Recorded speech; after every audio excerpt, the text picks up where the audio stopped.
Alemania hablaron con los ingleses y lograron que los ingleses los apoyaran en un pacto. Es por eso que Finlandia no es ocupada por el ejército soviético y ellos preservaron de nuevo su independencia en un momento en que todos los países de Europa o eran ocupados por los aliados o eran ocupados por los soviéticos.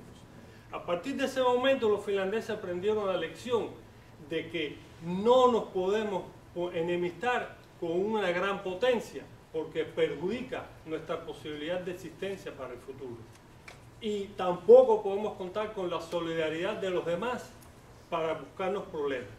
Y se desligaron por completo de toda actividad antisoviética. No porque no tuvieran simpatía contra las faltas de libertades que había en la Unión Soviética, simplemente su geografía no se lo permitía. Ni son miembros de la OTAN, ni mantuvieron nunca una actitud antisoviética, a pesar de que no simpatizaban. Y fueron el gran socio comercial. Otro caso similar en la historia, el caso de Hong Kong. Todo el mundo pensaba que Hong Kong iba a ser barrido por los chinos. Hong Kong floreció, pero Hong Kong nunca se prestó a hacer política contra los chinos. Y nosotros somos una pequeña ciudad, un pequeño país, 8 millones de habitantes. ¿Qué podemos hacer? Militarmente no podemos hacer nada. Por tanto, no vale la pena vivir enemistados con la gran potencia que tenemos. En el caso de Cuba, no se puede progresar ni de milagro ni sin milagro viviendo enemistados con la gran potencia y el gran mercado que es Estados Unidos. Y muchos cubanos tampoco han querido reconocer que Cuba prosperó y logró lo que tenía debido a la relación privilegiada que disfrutó con los Estados Unidos. Y uno no se debe atribuir todos esos progresos. El primer tratado de libre comercio que firmaron los Estados Unidos fue con Cuba y se llamó Tratado de Reciprocidad Comercial.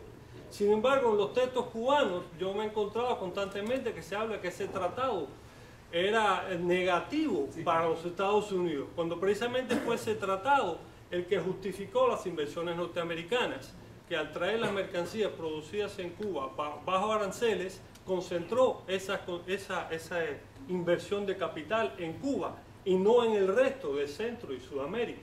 O sea, fueron situaciones que realmente se dieron, pero vamos a ver de nuevo, si no se quiere aprender de la experiencia de otros y de otros países, ¿por qué no se aprende de la propia experiencia cubana?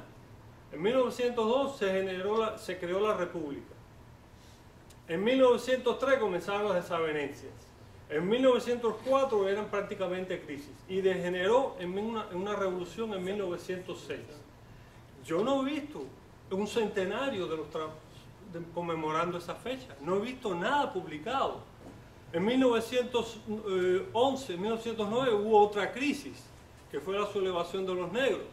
Tampoco he visto muy pocos trabajos sobre el tema.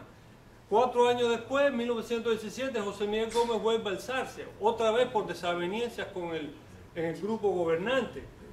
¿Y dónde están los trabajos que demuestren cuál era la diferencia y cómo se logró pactar una conciliación? Y los cubanos tienen que aprender a conciliarse entre sí. El hecho de que incluso todas estas épocas, de todos estos grandes conflictos, los cubanos han preferido acudir a un tercero, a un neutral, que generalmente o era un enviado especial del presidente norteamericano o el embajador norteamericano, muestra la incapacidad que tienen de resolver sus problemas y dependen de un tercero para que les ayude a interceder por ellos. Y esa misma situación la vemos hoy día en Honduras. Tenemos dos antagonistas. No, hasta que no venga el secretario de Estado norteamericano, no se sientan en la mesa de negociaciones. Sin embargo, la historia de Estados Unidos está llena de conflictos internos donde ambas partes se sentaron uno frente al otro y se salió de la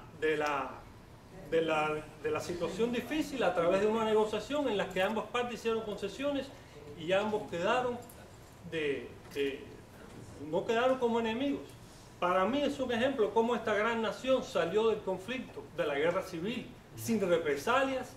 No se ahorcó a nadie, no se acusó de traidor a nadie. Jefferson Davis vivió en su casa, Robert Lee vivió en su casa, y fue un conflicto que en su época marcó pautas. Al haber sido el conflicto más sangriento de la historia de la humanidad, 500.000 muertos. Y sin embargo, cuando el norte venció, no tildó al sur de traidores, miserables, canallas. Lo vamos a aniquilar, lo vamos a colgar de todos los postes. Entonces, por eso le digo, y me gustaría realmente ver, no sé si usted conoce, de trabajos donde se hable precisamente de cómo los cubanos entraron en estos conflictos y cómo comenzaron a tratar de resolverlos de una manera más civilizada que la que normalmente ha sucedido en la historia.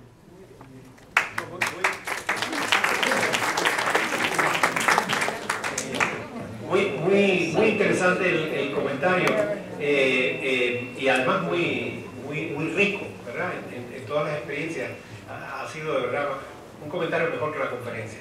Ahora, quiero decir que sí hay un buen volumen de historiografía reciente que ha tratado esos hitos, ¿no?, de la historia de Cuba. Se escribió muchísimo sobre el centenario de la República, mucho y de muy alto valor, naturalmente en el exilio, pero también hubo algunas aproximaciones en la historiografía académica dentro de la isla. Ha habido en los últimos 20 años una verdadera revolución historiográfica en el estudio de la guerra de 1912. Es impresionante la gran producción de libros buenos sobre el tema. Yo podría mencionar varios, solo menciono uno, el de Alejandro de la Fuente, historiador cubano, profesor de la Universidad de Pittsburgh, que arranca con la crisis de la guerra racial del 12, pero hace una gran reconstrucción del problema racial en Cuba en el siglo XX.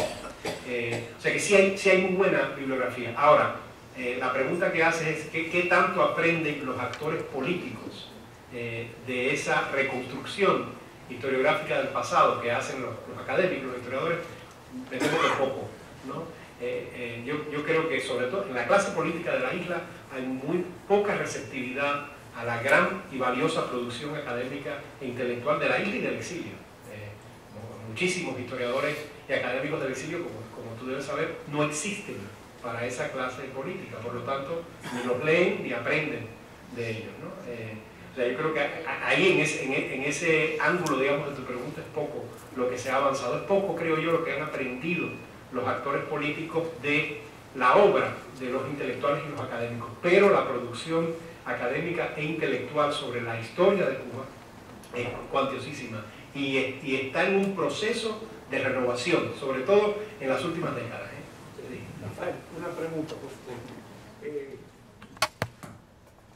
Aquí estábamos comentando comparando a la falta de comunicación entre el exilio y los gobernantes de Cuba. Pero yo pienso que no es igual. Yo pienso que muchísimas personas en el exilio quisieran tratar de arreglar la situación con Cuba, pero yo veo a Cuba, a los gobernantes de Cuba, como los inflexibles. ¿Cuál es tu opinión? Sí, yo creo que estamos de acuerdo. Yo no creo. Primero, yo creo que hay que evitar establecer paralelos binarios entre actores tan distintos. Un exilio no puede colocarse, digamos, al mismo nivel de un gobierno, de un Estado. Un exilio es una comunidad expulsada de un país. Eso no puede. Muchas veces se recurre a esa contraposición, sugiriendo una equivalencia, ¿no?, entre sujetos muy distintos: un Estado, un gobierno, un régimen totalitario y una comunidad diaspórica. O sea, no puede ser así. Yo estoy de acuerdo contigo en que la mayor inflexibilidad proviene de la clase política cubana, proviene de esa élite gobernante. Yo tengo la impresión, por nada más de observar lo que ha sucedido en los últimos 3 años, es decir, desde la convalecencia de Fidel Castro en el verano del 2006, ¿verdad? Bueno, 2 años y medio, 3 años, ¿verdad? Tengo después de un breve momento de expectativas de cambio que lanzó Raúl Castro en varios de sus discursos, una especie de insinuación de reformas, como sabemos, sumamente limitadas, sumamente tímidas. En ningún momento se habló de una reforma económica estructural como la china, no era eso, ni la vietnamita, no era eso lo que estaba. Ciertos cambios, cierta flexibilización en la retórica, en ciertos derechos civiles elementales de cualquier ser humano, como entrar y salir de Cuba. Bueno, nada de eso se cumplió.